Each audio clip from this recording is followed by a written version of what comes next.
Hola, mi nombre es Urasca Sánchez y yo les vengo a hablar un poco de lo que es el patrón hemipléjico o marcha del segador. Es un trastorno de la marcha caracterizado por la postura de la flexión del brazo y por la dificultad para flexionar dorsalmente el pie por parálisis de los músculos de la región anteroexterna de la pierna. En este tipo de marchas el pie cae en equino y para compensar este defecto durante la marcha el paciente debe flexionar la cadera y elevar el muslo para levantar el pie en la fase de despegue y luego vuelve a apoyarlo empezando por los dedos, es decir, existe una fase de flexión plantar excesiva en la fase media de oscilación. Por lo tanto, el paciente dispone de dos mecanismos compensadores para evitar que la caída de pie interfiera de forma notable en la marcha, los cuales son incremento de la flexión de la cadera e incremento de la flexión de la rodilla. Como características tenemos la pérdida de sensación en una mitad del cuerpo, adormecimiento u hormigueo en una mitad del cuerpo y la pérdida del control del intestino y vejiga, depresión o mayor sensibilidad emocional. Algunas causas de donde las tenemos: debilidad muscular, pretibial, contractura de la flexión plantar y espasticidad del sóleo y gemelos. En cuanto a los aspectos a evaluar en la marcha, debemos tener un análisis de lo que son los movimientos generados durante la misma y de esta manera saber identificar cuáles son las limitaciones funcionales de un paciente con hemiplegia. De igual manera identificaremos cuáles son las fases de la marcha que están disminuidas o ausentes. Previo a esta evaluación de la marcha, debemos tener en cuenta lo que es el análisis de la postura de un paciente con hemiplegia, en donde encontraremos un posible síndrome cruzado superior con patrón flexor del miembro superior, patrón extensor del miembro inferior, una inclinación contralateral en compensación a las limitaciones del lado de la hemiplegia, entre otros aspectos. Ya realizado el análisis de la postura, procedemos a identificar los acontecimientos que pasan durante la marcha. En primera instancia encontraremos lo que es una deficiencia o ausencia de lo que son los instantes de la fase de apoyo y fase de balanceo. Encontramos en este tipo de marcha un pie caído con oscilaciones laterales de la pierna, lo que nos indica una rigidez a nivel del miembro inferior y no nos permite el movimiento de flexión completa o la correcta flexión de la cadera y la rodilla. Esto impide la fase de desplazamiento de la marcha, en donde en cada paso ocurre una marcha rígida con una abducción de cadera y que forma un semicírculo en oscilación para hacer el movimiento hacia adelante, lo que quiere decir que nuestro paciente va a levantar el miembro inferior completo haciendo una compensación para finalmente caer en un arrastre de pie y repetir este ciclo de marcha.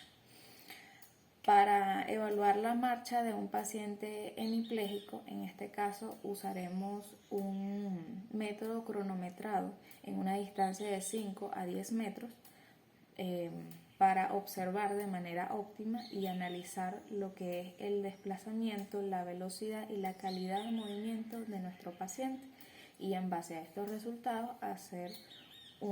tener una evaluación inicial antes del planteamiento y aplicación del tratamiento. La hemiplegia constituye una de las entidades patológicas que más se frecuentan en el área de fisioterapia.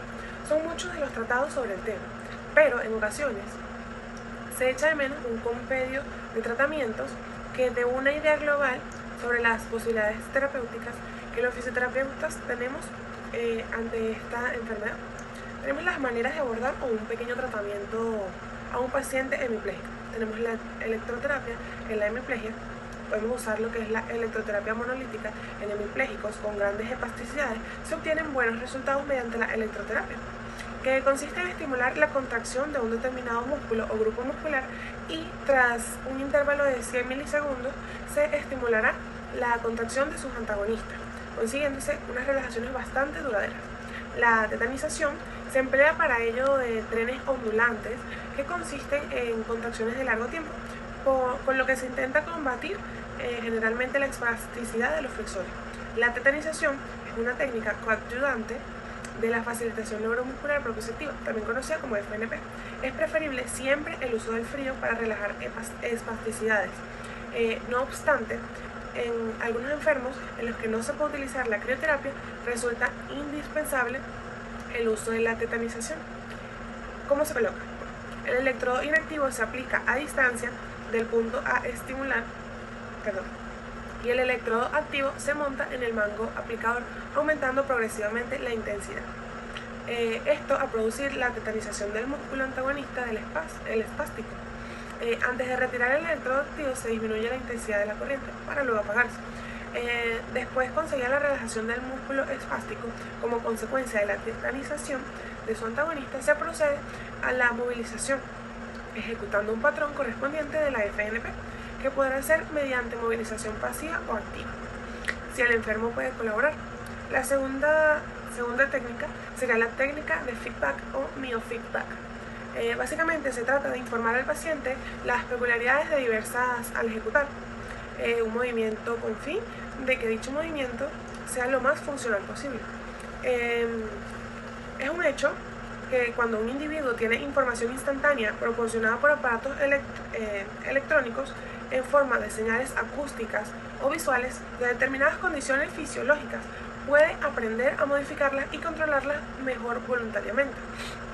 En la recuperación del hemipléjico se emplea el electromiógrafo para hacer visibles o audibles las contracciones de distintos o determinados músculos, y de esta forma aprender a ejecutar con perfección esa contracción o aprender a relajar dichos músculos. Se trata de lo que es una propiocepción artificial, permite que el paciente sea consciente del trabajo muscular que se intenta que desarrolle. Si se trata de músculos espásticos, el paciente debe aprender a relajarlos de tal manera que no aparezca la señal. Si se trata de músculos estirados, el enfermo deberá aprender a contraerlos de tal manera que la señal desaparezca. Esta técnica pretende, por tanto, que se tome conciencia dónde está el problema y voluntariamente controlarlo. Podemos aplicar también masoterapia en todo este plan de tratamiento. Es el conjunto de manipulaciones efectuadas sobre una parte o todo el organismo con objeto de provocar modificaciones directas o reflejas sobre los tejidos. Estas maniobras que vamos a emplear son durante un masaje, que se pueden clasificar en frotación, fricción, amasamiento, percusión, vibraciones, y a cada una de estas maniobras corresponden los tejidos de determinados movimientos. Las variaciones de cada una de las maniobras del masaje son muchas. Son muchas, y aunque ya perfectamente están descritas, estas variaciones dependerán de cada fisioterapeuta, pudiendo decirse que no hay dos fisioterapeutas que apliquen exactamente el mismo tipo de masaje. Según la intensidad y la duración del masaje, los efectos son distintos, obviamente. Y desde el punto de vista del masaje puede ser un masaje estimulante, tónico, calmante, eliminador o repulsivo. La técnica estrella es la facilitación neuromuscular propioceptiva, también conocida como la FNP. Las bases y técnicas de esta FNP son tratadas como otras documentaciones monográficas, lo que es suficientemente extensa, y el propósito de este capítulo es dar una pequeña noción del tema que pueda marcar las pautas del conocimiento posterior de estas técnicas. En toda técnica de facilitación se trata de establecer una demanda para obtener una respuesta. Los movimientos que se proponen son básicos para la vida y están orientados y coordinados con un fin determinado, evitando movimientos superfluos. Se trata de que las partes más fuertes ayuden a las más débiles, y estas pueden definirse como un conjunto de términos que tiene como fin promover o acelerar la respuesta del mecanismo neuromuscular por medio de la estimulación de los propios sectores. El mecanismo neuromuscular se adquiere e integra y es eficaz sin que se tenga conciencia de la acción muscular, actividad refleja u otras neurofisiológicas. La FNP consistía en un principio al aplicar una resistencia máxima a todo tipo de movimiento, empleando lo que son combinaciones sencillas de movimientos recordados, ya sean los patrones primitivos de movimiento, y aprovechando los reflejos posturales y también de enderezamiento. La idea básica es que este método es que muchos están en estados patológicos que cursan trastornos de tono muscular. La motoneurona tiene un umbral de excitación más elevado y por tanto no pueden ponerse en marcha con estímulos normales. Estos son procedentes de centros superiores. Aprovechando una serie de mecanismos fisiológicos de excitación, los receptores propioceptivos musculares y articulares, se consigue un aumento de que los impulsos llegan a la motoneurona y con ello esta se acerca a hacerla más sensible a los impulsos voluntarios del paciente por repeticiones, ya que se llega a una mejoría de la función y de la fuerza. En el tratamiento, en la FNP se usan movimientos globales llamados patrones, los cuales los movimientos son de tipo espiral y diagonal. Un determinado grupo muscular sobre el que el paciente no tiene control voluntario puede activarse de forma que de parte de un patrón de movimiento. La contracción, los músculos fuertes ayudan a los débiles. En la FNP se emplea la máxima resistencia posible en el movimiento, siendo resistencia manual y en todo el arco del movimiento. De esta manera se pueden excitar todas las neuronas motoras y no solo las del umbral más bajo, como ocurriría si el movimiento fuese libre o ayudado o asistido. Asimismo, la contracción a máximo esfuerzo del paciente consigue además una irradiación de los músculos sinergistas e inhibición de los músculos antagonistas. Los principios básicos se deben tener en cuenta que los patrones de movimiento son el contacto manual, ya que se estimula por los esteroceptores. Las manos siempre deben apoyar sobre el músculo que se interesa en la contracción y no será como una presión dolorosa. Importante dar las órdenes. Estas deben ser sencillas y fáciles a entender con el tono adecuado de cada situación. El reflejo de estiramiento en el miembro debe ser llevado a cabo al punto en que se note tensión entre todos los componentes musculares del patrón que se va a estar realizando. Esta técnica debe ser usada para iniciar los movimientos voluntarios y conseguir una respuesta más rápida en los músculos débiles.